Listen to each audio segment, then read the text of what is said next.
Hello friends, हाय। तो आप लोग कैसे हैं? तो हमने कल बोला था कि आप लोग को रेलवे एनटीपीसी का पॉलिटी और ग्रुप डी के लिए पॉलिटी का सिलेबस कल डिसाइड करेंगे और क्या पढ़ाना है क्या नहीं पढ़ाना है उसके बारे में हम बात करेंगे। तो आज हम रेलवे ग्रुप डी के लिए और एनटीपीसी के लिए क्लास का जो विवरण है वो हम आज लाए हैं, जो कि किस तरह से हमको क्लास आप लोग को देना है वो मैं बताऊंगा। तो आज फ्रेंड्स चलिए हम लोग ज़्यादा बहस नहीं करते हैं और चलते हैं टॉपिक की ओर। तो फ्रेंड्स चलिए,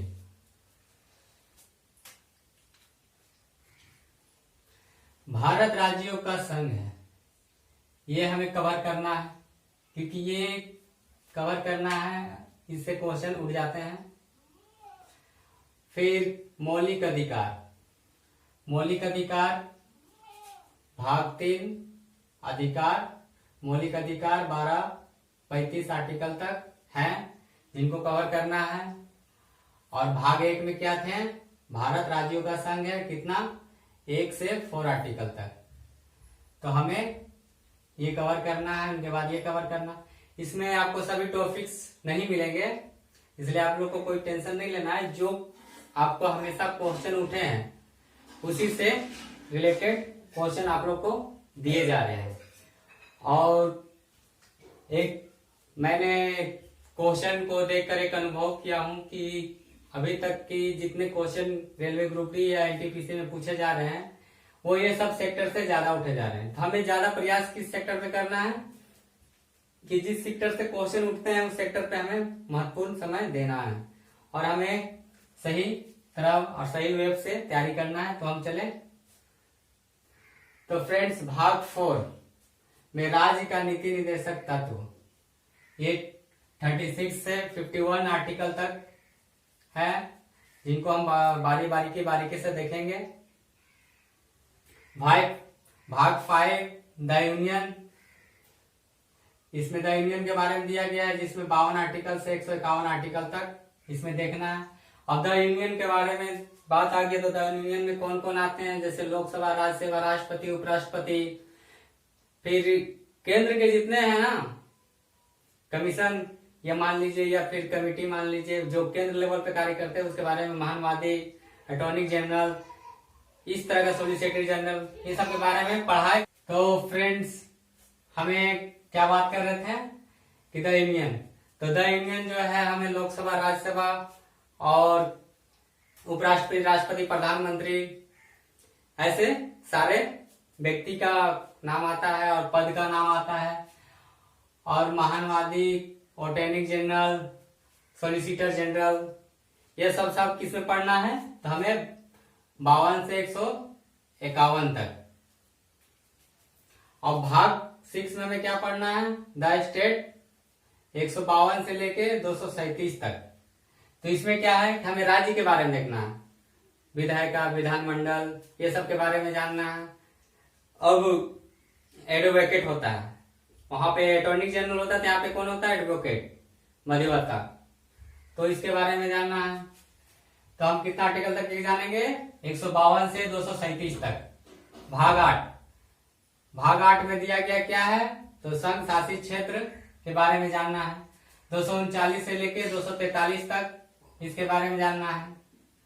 भाग 9 में किस चीज के बारे में जानना है? तब पंचायती व्यवस्था, तो पंचायती व्यवस्था के बारे में जानना है। 243 से 243 जेड तक हमें जो प्रावधान है वो इम्पोर्टेंट, उसे हमें पढ़ना है।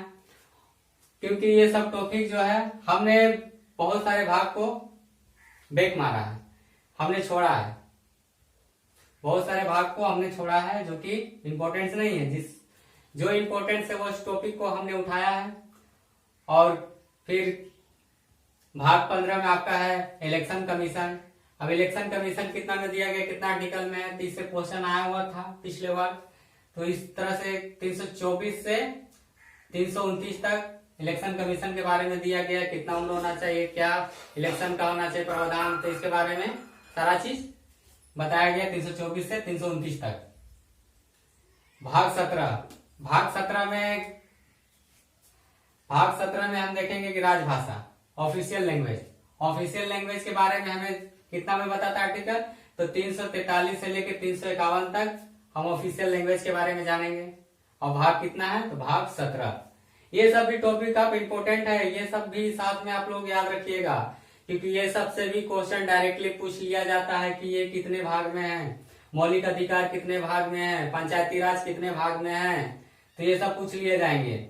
तो इसलिए आप इसे भी नोट करके और पढ़े, ध्यान में रखें। तो भाग 18 आपातकालीन प्रावधान। आपातकाल प्रावधान जो इमरजेंसी प्रोविजनल है, जो हमें दिया गया है 352 से 360 तक। तो ये सब 300 आपातकालीन प्रावधान हम कितना पढ़ेंगे, 352 से 360 तक। फिर भाग 20 में हमें क्या देखना है कि संविधान संशोधन। अब संविधान संशोधन 368, अब 368 में संविधान संशोधन होते हैं, अब 368 में संविधान संशोधन होते हैं। तो अभी तक कितने संविधान संशोधन हो चुके हैं, तो अभी तक संविधान संशोधन अगर पूछा जाए तो कितना हुआ है, 103। और अगर बिल पूछा जाए कि बिल कितने लाए गए हैं, तो 124। 103 में क्या था, तो स्वर्णों का आरक्षण।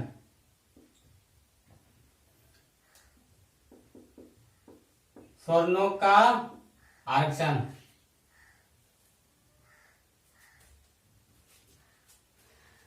और 102 में क्या था, तो ओबीसी। 101 में क्या था, जीएसटी। तो इसी तरह से आपको बताना होगा। इस तरह से भी क्वेश्चन आपको डायरेक्टली उठा दिए जाएंगे, अमेंडमेंट भी करा दिए जाएंगे। अभी तक कितने अमेंडमेंट में कौन कौन सा अमेंडमेंट इंपॉर्टेंट है वो भी लाके आपको किए जाएंगे, वो करेंट के माध्यम से करा दिया जाएगा, इसी के साथ न तो कंप्लीट कर दिया जाएगा। अब रही बात अनुसूची, तो अनुसूची के बारे में आपको जानना जरूरी है। एक अनुसूची से भी पूछा जाता क्वेश्चन है, जो कि अनुसूची आपके लिए बहुत इंपॉर्टेंट है और डायरेक्टली पूछ लिया जाता है कि ST/SC का प्रशासन का अधिकार किस में दिया गया है।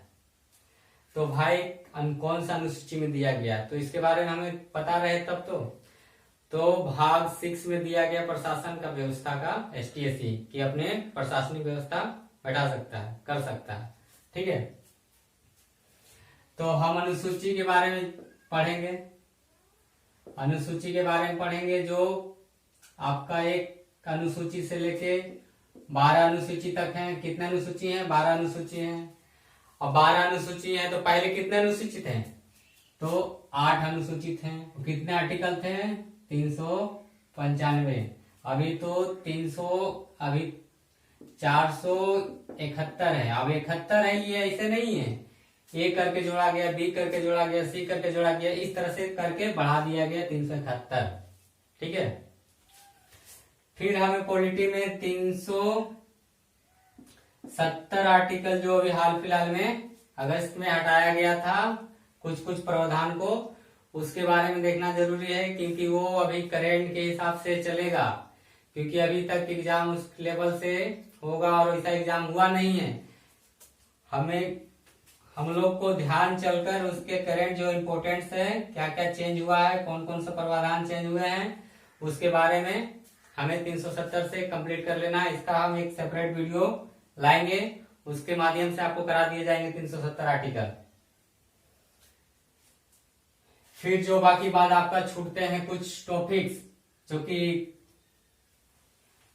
जैसे कि एक्ट हो गया, तो एक्ट के लिए एक पर्सनल वीडियो लाकर आपको कंप्लीट करा दिया जाएगा।